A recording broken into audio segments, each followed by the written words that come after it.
Hello, my calculus students. I want to go over some of the questions from the mock exam with you today. In order to do so, I'm going to pull up my tablet and we're going to go through question number 2. So if you'll bear with me, let's take a look at that right now, shall we? All right, here we go. Question number 2. In this question, you were given a graph. Obviously, you've got some kind of squint thing going on here. You can see the geometry embedded in it, but you also have a piecewise function. So what we want to do is we want to tackle this problem and go do parts A, B, C, and D and see how you did, and you can go back and correct your work if you need to. So in part A, we are looking at a limit. Remember that anytime we're talking about a limit, we want, especially a graphical limit, we want to do the limit from the left and the limit from the right. So in this case, we are going to go and look at the limit as x approaches 5 from the left of g of x. And we're going to look at the limit as x approaches 5 from the right of g of x. So the first thing we want to do is we just want to work with the inside and ask, okay, what's going on as x approaches 5 from the left of just g of x? So if we think about that, it means we're going to be up on this piecewise function up here, and we're going to be approaching 5 from the left, which means we're coming in this direction. And that means that the output for g of x is going to be 3, and it's going to be 3 constantly. It's not approaching 3.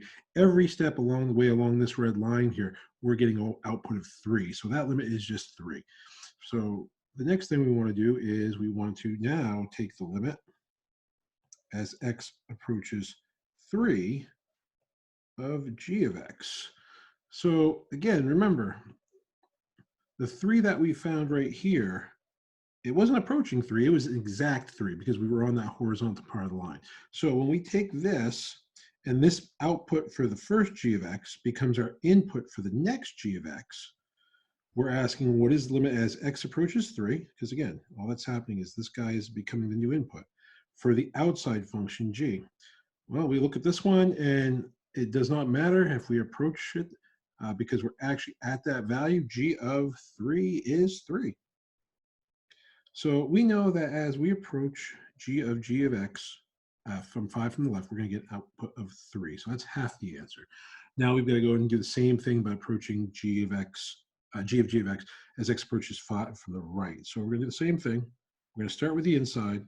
We're going to say what happens as we approach 5 from the right of g of x. In this case, what's going to happen is we are approaching in this direction right here. So as we approach 5 from the right, we are going to get 5, but it's important to understand that we're getting that value from below. So it's going to be the values less than 5. As we approach on this line, we're going to 1, and then 2, and then 3, and then 4, and we're approaching 5 from the values less than 5. So I'm actually going to denote that by saying 5 from the left there, because now the output for this g of x becomes the limit value for the outside g of x. So we're going to rewrite this as the limit as x approaches, and we're going to use this output here, 5 from the left, and we're going to do it for the outside g of x function. So again, this is the output for the inner limit, but it becomes the input for the outer limit. And this time, as we approach 5 from the left of g of x, that puts us on this piece of the function.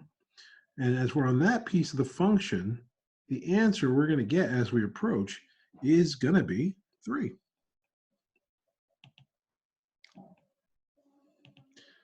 So that now tells us that when we approach from the left and when we approach from the right, in both cases, we get an answer that's the same. And if the limit from the left is equal to the limit from the right, then the overall limit is the same. So this takes us to the final answer, which I'll just write up here. The limit as x approaches 5 of g of x equals 3, because the right hand and the left hand, both of them give us that value of 3.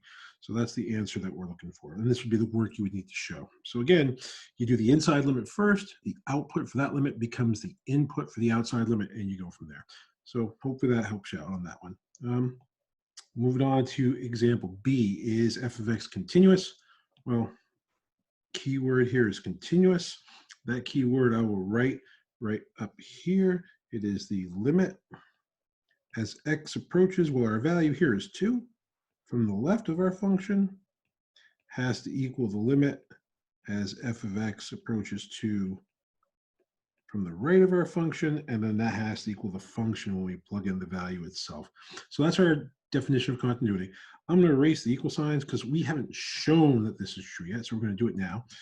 We want to take the limit as x approaches 2 from the left, and that's the limit of our function right here, f of x, and 2 from the left means less than 2.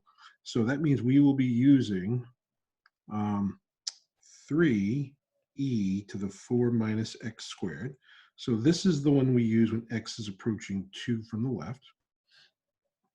Now we've also got to take the limit as x approaches 2 from the right. This will be the function we're using as x approaches 2 from the right side. And that says we're going to be using g of x, which is back to our graph. And then for f of 2, we're going to use this top one because we are told that x is equal to 2 right there. So that's going to be 3e to the 4 minus something squared where I'm plugging in my limit of 2. So let's compute these three limits. If there are these three examples, if they're all equal, we know we've got continuity. And if we don't, then this thing is not continuous in 2. So doing a fake plug-in on our very first one, that's going to give us 3e to the 4 minus 2 squared, which can be e to the 0. That's going to be equal to 3. For our second one, we're taking the limit of g of x, which is the graph, as x approaches 2 from the right. X approaching 2 from the right is coming this way. So we're going to get an answer of 3 for that one. And when we do the actual value and plug into in the last one, 4 minus 2 squared is going to give me 0 in the exponent, so it's going to be 3e to the 0, which is 3. So now we have confirmed that all three of these are equal. And since all of these are equal, we can say this function is continuous. So is f of x continuous at x equals 2? The answer to this question is yes. F of x is continuous at x equals 2 because the limit of f of x as x approaches 2 from the left is equal to the limit of f of x as x approaches 2 from the right is equal to f of 2. And then just to be super clear, I'm going to write 3 equals 3 equals 3 below it so it knows when I'm referring to my work. So again, in order to do this problem, it is imperative that we use our keyword definition for continuous, which is right here, and show that all three parts are equal. Okay, pretty common question on the AP exam. Hope that makes sense to you. In part C, we kind of changed topics a little bit. All of a sudden now we're talking about a velocity problem, particle moving along an axis. So in this particular one, we want to find the acceleration, okay? And we want to find the acceleration where t is 1, which means we're using this expression right here. So we know that the keyword for acceleration, I'll write up here, acceleration, which is defined by a of t, that is equal to the derivative of velocity. And just to keep in mind, that is the second derivative of the position. So where do we start? We start with the velocity. So that's kind of our frame of reference. They want us to find the acceleration at t equals 1. So a of t equals v prime of t. V prime of t equals the derivative of, well, they're telling us that v of t is the same rule as f of x, so we just change the x's for t's. And we're dealing in the domain where 0 to 2, so that means we're using this top one. So we're taking the derivative of 3e to the 4 minus t squared. That is a free ride for the 3, and that's a chain rule because we're going to do the outside function of e to the something and the inside function of 4 minus t squared. So the derivative of the outside is derivative of e to the something is e to the something. Copy the inside, which is 4 minus t squared.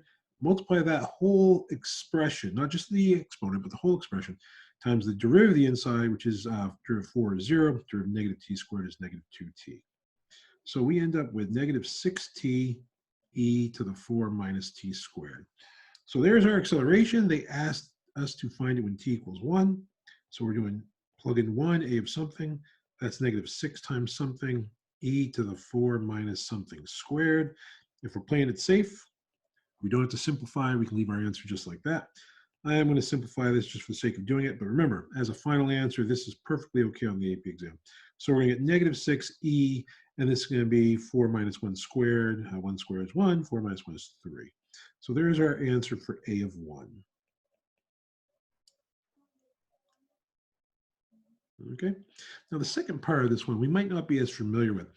Is the particle speeding up or slowing down? Okay. This is a classic AP question. And the way it works is you are speeding up or speed is increasing if A of t and V of t have the same sign. So in other words, remember, positive velocity in a horizontal direction means you're moving to the right. Negative velocity means you're moving to the left. A positive acceleration is a push. So if you've got a positive acceleration, it means you're being pushed to the right. Well, if if you're moving to the right and you're being pushed to the right, you're going to speed up. If the signs are the opposite, though, if your velocity is positive, you're moving to the right, but then your acceleration is negative, means you're getting pushed to the left, which means they're going to kind of counteract each other and you're going to slow down. So the idea for speeding up or speed increasing is to make sure that your velocity and your acceleration have the same sign. If you're slowing down or your speed is decreasing, it means your velocity and acceleration have opposite signs. So we already know that a of 1 in this case is equal to negative 6e cubed, which is less than 0. V of 1 can be found just by plugging into the velocity function, which we're given as 3e to the 4 minus something squared. Plug in the 1. That's going to get us 3e cubed. And again, e is positive, so we know this is greater than 0. This means the particle is slowing down at t equals 1 because a of 1 is less than 0 and v of 1 is greater than 0. So acceleration and velocity do not have the same sign. And that is the answer we're looking for. So again, remember this. If you hear anything about speeding up or slowing down, or speed increasing, speed decreasing, velocity and acceleration have to work together to make your particle go faster. Velocity and acceleration will have opposite signs, and that will make your particle go slower. So the last part of this question, which is my favorite part of this question, evaluate this integral. And you got to ask, one step brought quotient chain. And when you look at this, what should be very, very familiar to us is this idea of an inside function. And inside functions are almost always a u substitution. So we're going to do u equals that inside of 2x minus 4. We're going to do du equals 2dx. And now we're going to bring it over piece by piece. So the first piece I'm going to bring is the integral sign. The second piece I'm going to bring is the g of something, because that's a function. We'll walk right in. The next piece I'm going to bring in is the 2x minus 4, and that goes into the box as 2x minus 4, and it leaves the box as u. What that leaves me now is dx. So I go to the box and I say, hey, can we isolate dx? And by multiplying both sides by 1/2, I now know that dx enters the box as dx, but leaves as 1/2 du. And now the interesting part that we didn't stress a lot this year, but is perfectly acceptable. You may notice on their bounds, okay, they write 8 and 3. And you know me, I would write x equals 8 and x equals 3. I think that's important because when we go to U world, because this is a du, this has to be a u equal and a u equal. So what I want to do is I want to bring the bounds in. So if you think of the bounds solely as an 8 and a 3, you might say to yourself, hey, those are constants, they can walk in. But don't think of it that way. It's x equals 8. It's x equals 3. And if I bring x equals 3 into the box, remember the box says u equals 2x minus 4. So if I bring x equals 3 into that, that's going to tell me that u equals 2 times 3 minus 4. And really what I'm saying is u equals 2. So all of a sudden, the bottom bound of x equals 3 becomes u equals 2. Likewise, bringing in the u equals 2 times something minus 4, and this time bringing in the x equals 8 into this one, we're going to get that u is equal to 16 minus 4, which is 12. So all of a sudden, what we're really doing is we've got this new integral from 2 to 12. Now you might be saying, well, that's all great, but I've still got to integrate this function g. Well, this is where you got to remember. We called this in the beginning. We called it a squint test. And it's a squint test because we see the geometry. And one of the ways to integrate without integrating is by using geometry. So what I want to do now is I want to do a real quick sign analysis of this. And I'm from 2 to 12, which means I'm starting here. And I'm going all the way to here. So what I can see right now is because my bottom bound is less than my top bound, I've got a positive for my differential. But in this region from here to here, and then all along here, I can see that my g function is positive, but now I'm going to have another part of this expression that goes below the axis, and for that, my g is going to be negative. So I've got two pieces of this puzzle. So this is going to equal, now be real careful about this, easy to forget about your 1/2. So it's going to be 1/2 times the entire answer. And I've got two answers. My first answer is a positive result, and my second answer is a negative result. And I'm just going to go back and I'm going to color coordinate this so everything matches. Again, the first answer is positive and the second answer is negative. My first answer starts at 2 and goes to 12. So I didn't need this piece right there, but I do need all of this. I need going from 2, and it's going to continue like here. And then what I'm going to do is I'm going to break this into another piece. So I'm going to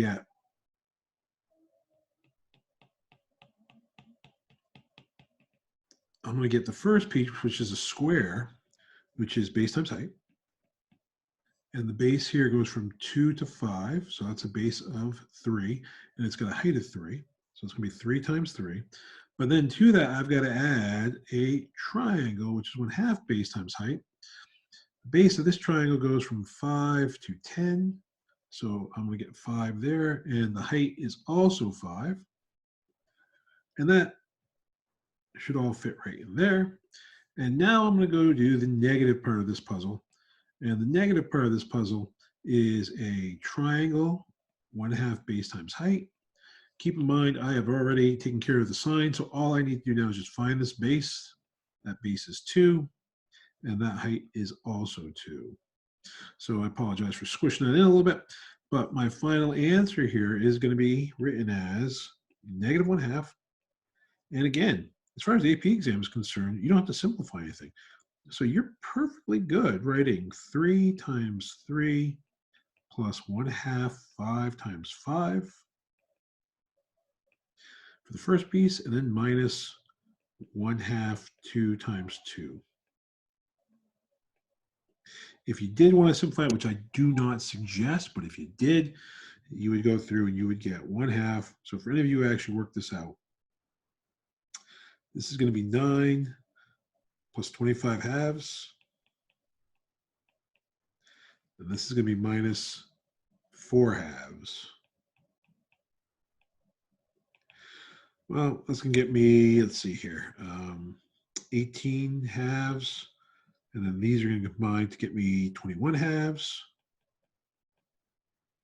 Still a 1/2 on the outside.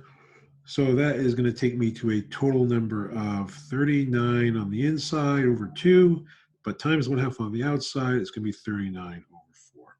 Okay. So again, the squint test, don't forget about it.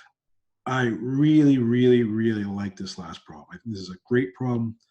I would expect to see something maybe a little bit like this on our exam this year. I think that has all the elements that they're looking for. So I really want to make sure that you are comfortable with this. If you have any questions at all, please reach out to me. But there is the solution set for problem 2 from our mock exam. So take a look, email me, let me know if you have any questions, and hopefully that goes well. All right, I'll talk to you guys soon.